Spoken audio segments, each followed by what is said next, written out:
함께 인사 나누시겠습니다. 사랑합니다. 네, 오늘 말씀 제목은 주님을 바라보며 일어나라 라는 제목입니다.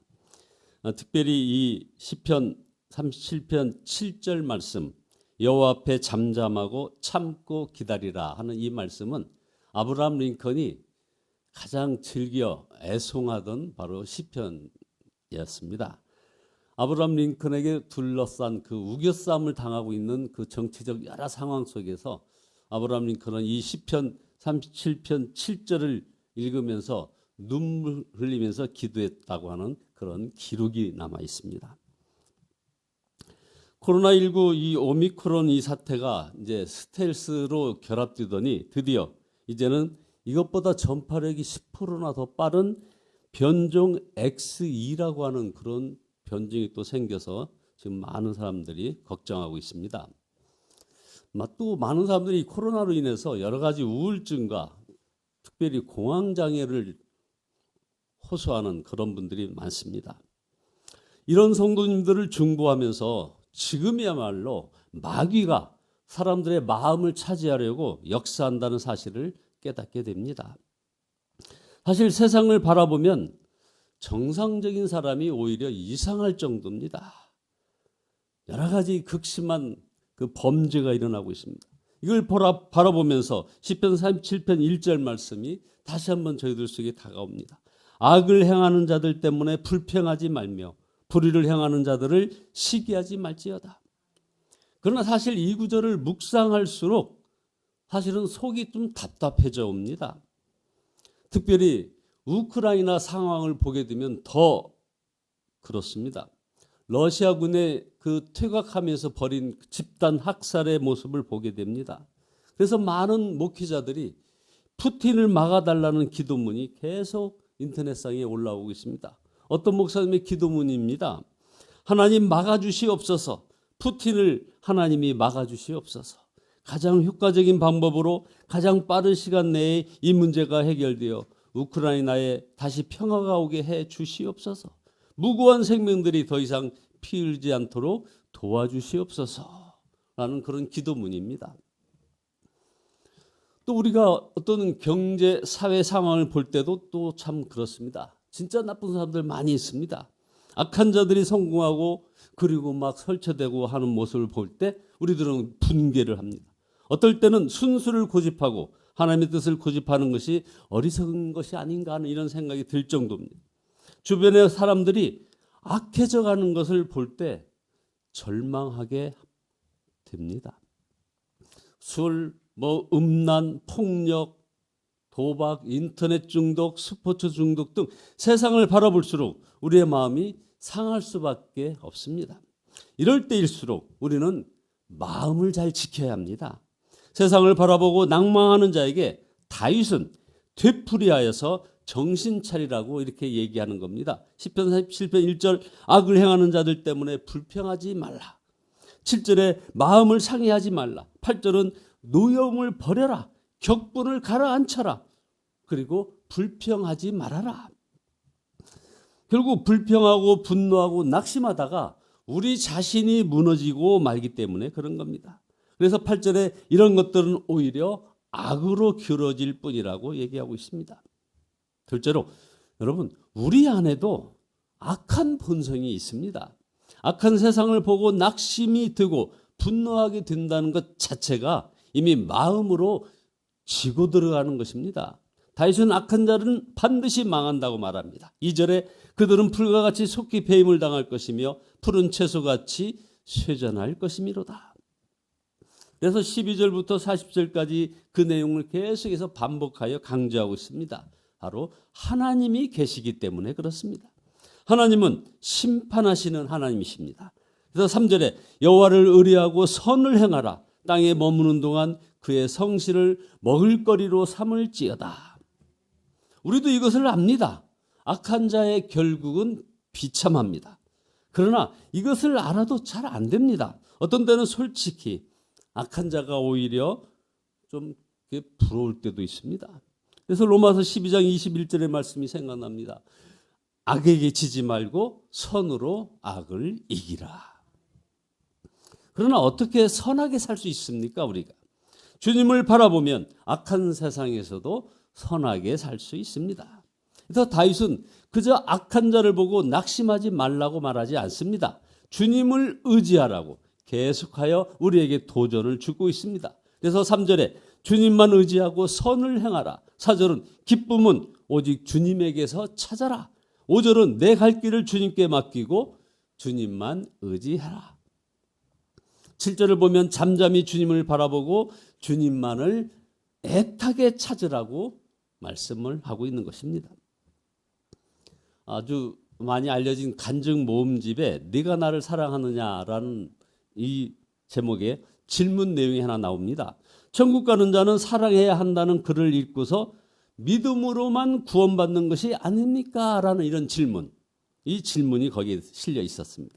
그러니까 이 질문의 배경에는 예수님을 믿기만 하면 구원받으니 삶은 변화되어지지 않아도 괜찮다. 믿음이 있다면 사랑은 없어도 구원받는데 지장은 없는 것 아니냐. 아무리 예수님을 믿어도 사람은 자기 성질대로 예수 믿게 마련이다. 그러니 성질은 어쩔 수 없다라는 그런 생각이 여기 이 질문에 깔려 있는 것이죠. 이것은 정말 심각한 패배주의입니다. 어떤 성도의 기도문입니다. 평생 주일만 이번 주간도 또 죄짓다 왔어요. 그러나 있는 모습 그대로 왔사오니 주님의 은혜로 용서해 주시고 보혈로 씻어 주소서라고 기도하는 것. 바로 이것이 가장 복음적인 기도요. 은혜롭고 솔직한 기도로 여깁니다. 그러나 이런 기도를 하면 안 되나요? 할렐루야. 주님이 이번 주간 승리하였습니다. 죄를 이기고 세상을 이기게 해주셨습니다. 우리를 이기게 해주신 은혜의 주님께 영광을 돌립니다라고 기도할 수는 없느냐 이 말입니다. 그렇게 기도하면 이게 복음이 아닙니까? 이것이 정말 안타까운 일입니다. 흔히 구원은 믿음으로 받고 행함으로 상급을 받는다고 가르칩니다. 천국에 갔더니 헌금 많이 한 사람, 고급 맨션에서 살고 헌신이 없었던 사람은 계집 같은 데서 산다. 개털모자 쓰고 산다. 하고 하면서 천국 갔다 온 그런 간증을 하기도 합니다. 믿음으로만 구원받는다고 하니 행함을 가르치기 힘들어지기 때문에 사실은 궁여지책으로 그렇게 가르치는 것 아니겠습니까? 중요한 질문입니다, 여러분. 정말 행함 없이도 천국은 가되 상급 받는 정도만 문제가 되는 것일까요?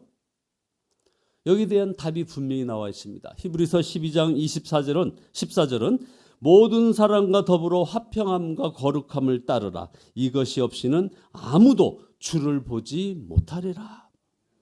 우리는 결코 예수님을 지식으로만 알고 복음을 교리로만 받아들이는 데서 그치면 안 되는 것입니다.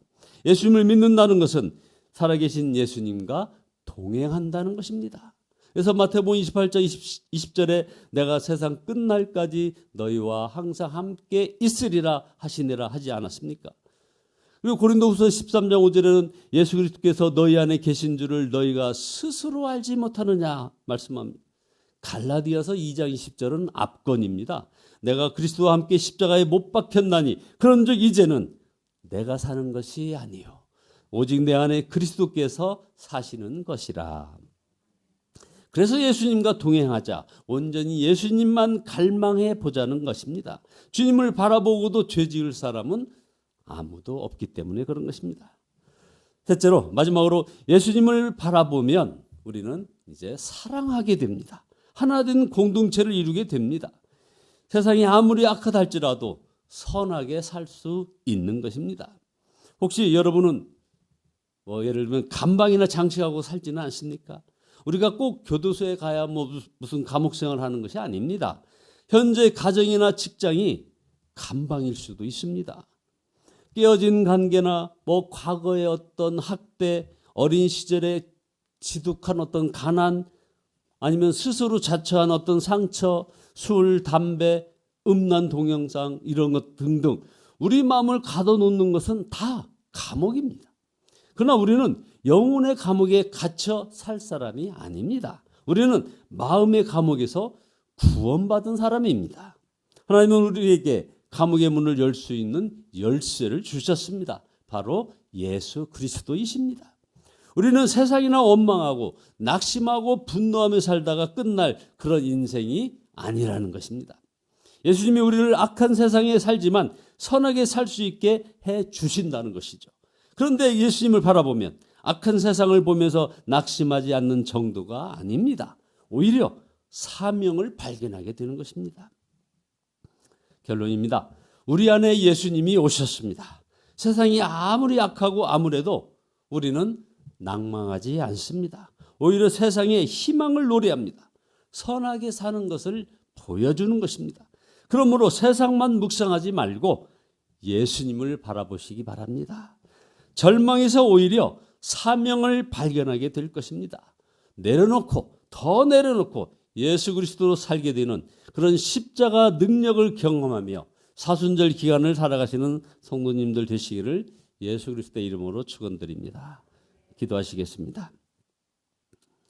우리 인생 가운데 친히 찾아오셔서 그 나라 꿈꾸게 하시는 하나님을 찬양합니다. 세상만 묵상하며 믿음 없는 모습 주 앞에 회개합니다. 아버지 하나님, 자유함이 없는 자 앞에 십자가 구원과 사랑을 허락하시니 감사드립니다. 그 주님을 바라보며 악한 세상에서도 선하게 살 수 있음을 저희들에게 믿게 해 주시니 더욱 감사합니다. 진리의 영이신 성령께서 이제 우리 가운데 충만하심으로 모든 치유와 회복의 근원이 되어 주시옵소서. 주님 홀로 영광 거두어 주시옵소서. 예수 그리스도의 이름으로 기도드리옵나이다. 아멘. 80장 찬송하시겠습니다. 80장입니다.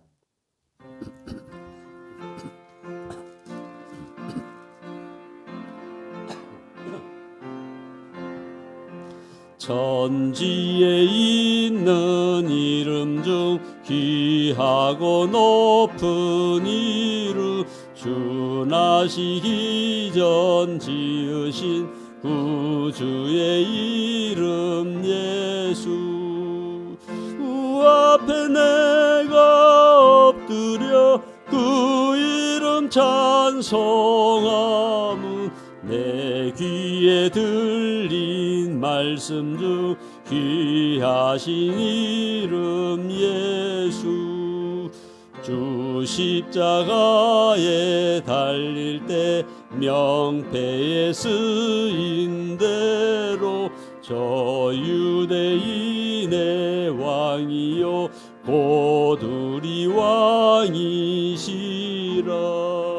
주 앞에 내가 엎드려 그 이름 찬송함은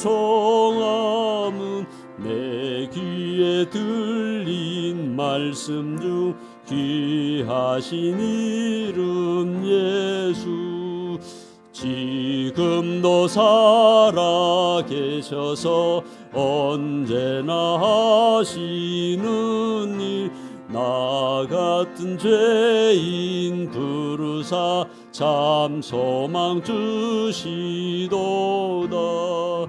주 앞에 내가 엎드려 그 이름 찬송함은 내 귀에 들린 말씀 중 귀하신 이름 예수 주 예수께서 영원히 어제나 오늘이나 그 이름으로 우리에게 참 복을 내리신다 주 앞에 내가 엎드려 그 이름 찬송함은 내 귀에 들린 말씀 중 귀하신 이름 예수 아멘. 주여 삼창 부르신 후에 같이 기도하시겠습니다.